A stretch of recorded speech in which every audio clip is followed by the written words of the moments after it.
Hello বন্ধুরা, good morning, শুভ সকাল। কেমন আছো সবাই? আশা করি ভালোই আছো, আমিও ভালো আছি।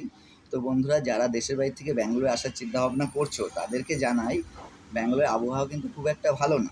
ব্যাঙ্গালোরে এখন মেঘ বৃষ্টি শুরু হয়ে গেছে, বড় বড় কোম্পানিগুলো ডাউন হয়ে গেছে, কাজের চাপ কমে গেছে। সেই জন্য যারা নতুন আসছো ব্যাঙ্গালোরে তাদেরকে সাবধান করে দিচ্ছি, তারা এসো না। আর যদিও আসো, কাজবাজ ঠিক করে এসো। তা নাহলে কী হবে বলো তো? টিকিট করে আসবে, ট্রেন জার্নি করে এসে তোমাকে ফিরে যেতে হবে, কাজ পাবে না। আর যদিও তোমরা কাজ পাও, তাহলে দেখবে কী হবে, 1 মাস 2 মাসের মাইনে আটকে দেবে, ঠিক মতন মাইনা দেবে না, তোমাদের কষ্ট করে আবার বাড়ি ফিরে যেতে হবে, মানে চারিদিকে লস হয়ে যাবে। তো বন্ধুরা, যারা কাজ ঠিক করেছো তারাই এসো, নতুন কিন্তু কেউ এসো না। কোম্পানি মানে খুব লসে চলছে বলতে পারো ব্যাঙ্গালোরের। আর কাজের চাপ খুব কম। আর এত পরিমাণে লোকজন ব্যাঙ্গালোরে আছে, মানে এসছে কাজ করার জন্য, প্রচুর লোক ফিরে যাচ্ছে, ঠিক মতন কাজ পাচ্ছে না, কাজ পেলেও স্যালারি ঠিক মতন পাচ্ছে না। বড় বড় কোম্পানিগুলো ডাউন হয়ে গেছে লকডাউনের পর থেকে এই পর্যন্ত। মানে এত লোকজন ভরে গেছে, কাজ কম লোক বেশি, মানে কাজের লোক বেশি কাজ কম।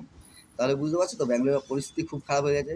সেই জন্য মানে যেসব কোম্পানি, মানে আমরা যেসব কোম্পানিতে কাজ করছি, এরকম কোম্পানিতে স্যালারি ডাউন হয়ে গেছে। আগে যা পেমেন্ট পেতাম তার থেকে এখন কম পেমেন্ট পাই।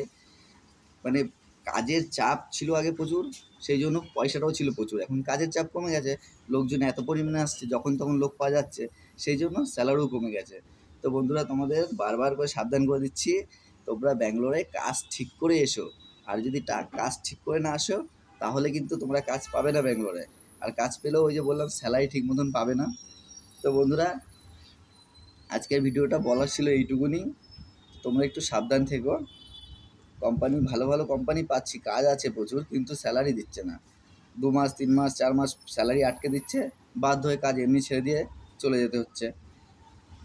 যারা ফ্যামিলি নিয়ে আসবে তাদের তো খুবই কষ্টকর ব্যাপার, কাজ বাজ ঠিক নেই, জিনিসপত্রের দাম বেড়ে গেছে। তো বন্ধুরা, আজকের ভিডিওটা এইটুকুনি। ঠিক আছে, তোমাদের সাবধান করার জন্য। ভালো লাগলে ভিডিওটা লাইক করে শেয়ার করে দিও। Thank you so much.